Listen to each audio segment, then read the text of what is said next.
แฮะมันจะห่ออะไรนักหนาเนี่ยฮะยังไม่อยู่เฉยเลยหุ้ยโอ้ยเห่าด้วยว่ะเห่าเป็นด้วยมานี่สิเอาหน้ามาดูใกล้ๆก่อนแตงไทยมันนี่เรียกไม่เคยมีหันเลย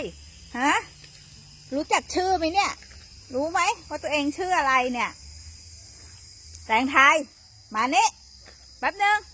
หาแม่ก่อนมาดูหน้าก่อนเอาหน้ามาดูใกล้ๆก่อนมานี่เร็วโอ้โหฟังมากแตงไทย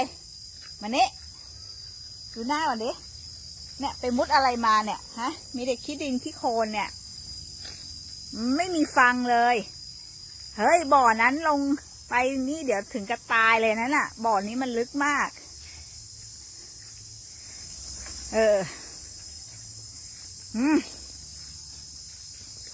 อะไรเนี่ย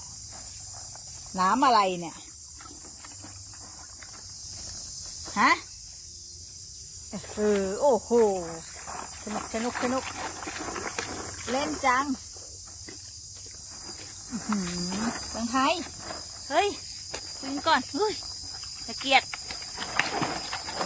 จริงๆเนี่ยแหละโสโครกแหละวิ่งห่อจัง